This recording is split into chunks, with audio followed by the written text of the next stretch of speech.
problems with the struggle bus on our way home. So we've only gone about 12 miles. We were up at destination Daytona at the Love's truck stop. But as we were leaving the speedway, we noticed that one of the inner tires was flat and kind of off the bead. We weren't able to get it to bead there. We were hoping that when we got to the truck stop that maybe a higher pressure air compressor would be able to get that bead to seat. So we milked it here and gave it a try. Unfortunately, it didn't work. So now we've pulled the spare tire out from underneath the struggle bus, which is also flat, but at least it's on the bead. So Talon and Derek are running it over to try to throw some air in it. If it holds air, then we'll look at trying to swap out the tire.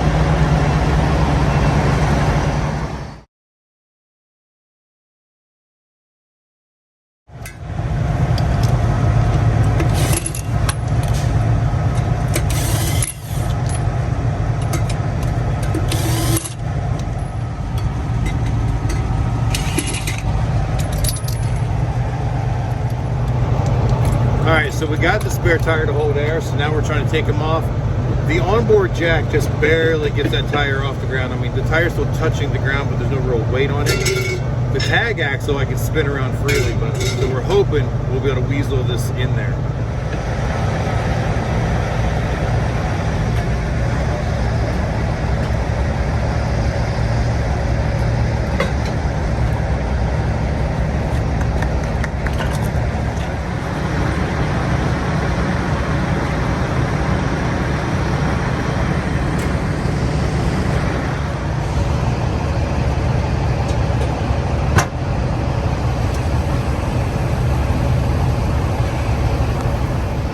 All right, well, it looks like that was a success. Hopefully that tire holds up. Pretty old tire, but tread's good on it, but just worried about the age. All right, let's get on the road, roll out.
All right, guys, we are exit 343 or something like that, just west of Jacksonville on I-10.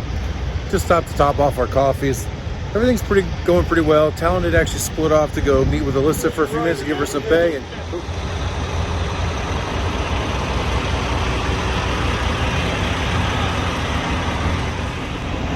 sorry, guys, got interrupted.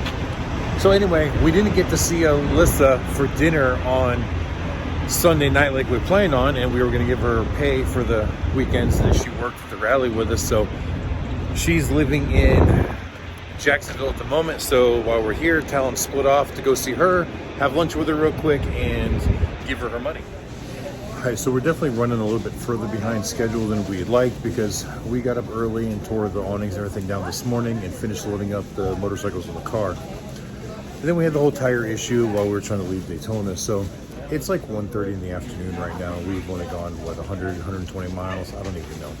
But we're not in a hurry. I'm just going to set the cruise control like 60, 62. I don't want to push the struggle bus too hard anyways. Goliath gets really good fuel mileage there, at least until we get to the mountains. Then I'll go a little bit faster because at that speed, I can't get up the mountains very good. But like I said, we're not in a hurry. We have no place to be except for home, and we're not on any time schedule.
Okay guys, so we stopped at exit 153. We're just a little bit south of Macon, Georgia.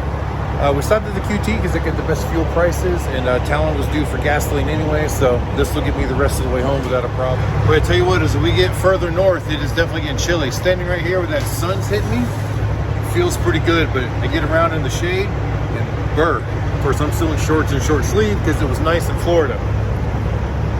Now, I didn't get it on camera, but we had a bonehead trucker about 50, 60 miles ago on the shoulder, and no lie, 1/8 of a mile before we got there, he pulls out doing 4 miles an hour. I had to slam on the brakes of the Jakes. I was able to change lanes, and I looked in the rearview mirror, and I looked, and then Derek was hard on the brakes of the struggle bus, and he had to evasively maneuver him too.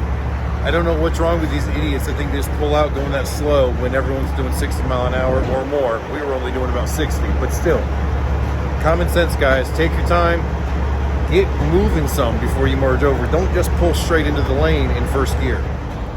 All right, guys, I'm done fueling, and I pulled up to make room for the next truck that was behind me. So now I'm going to do a quick walk around, check all the tires, check all the load securement while Katie's still inside getting us some coffee and I think a snack. Okay, we're all done, just waiting for Talon and Derek to finish fueling up the struggle bus. We stopped here because, you know, the fuel here was only $4.75 a gallon for the diesel. I don't know what it is for the gasoline. But most of the big truck stops around here were well over $4. And down in Florida, it was like $4.89. So we just kind of waited till we got here. And I still had a quarter of a tank. More than a quarter, actually. I didn't need fuel right now, but always stop and get it when you can find it cheap, because now this will get me home. And that might even be enough to get me up to the Matt's show if I decide to take Goliath, which I'm not set on that yet, but we really want to take it, so we'll see.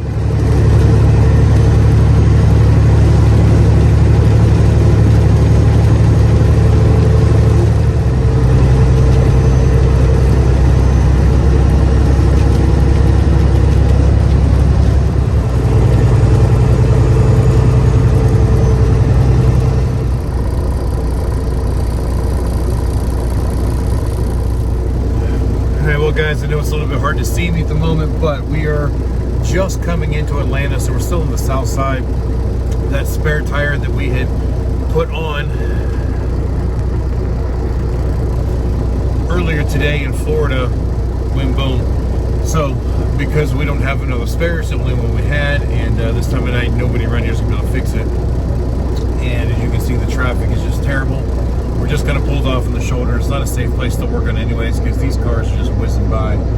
So at this point, we're just going to slow our speed down and try to milk it home. There are still a bunch of other good tires on it. It's an inner, rear. There's still 5 more tires on the back. So I think we're okay. But that's our update.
All right, it's just about 11 o'clock at night and we have finally made it home. Definitely a lot longer of a day on the road than we planned, but we're here, we're happy. And burr, is it cold. It's only like 20 something degrees. So we still need to unload some of our belongings from Goliath and get them home. And then once I get there, I'm gonna edit this video for you guys. I'm gonna turn off my ringer, turn off all my alarms, and I'm gonna go to bed and I'm gonna sleep in tomorrow until I feel like waking up. So thank you guys for watching. I hope you enjoyed all the videos, and I want to thank all of you that have followed us all the way through the Bike Week 2023. Don't worry guys, there'll be more videos to come, and until the next time I see ya, keep those engines running.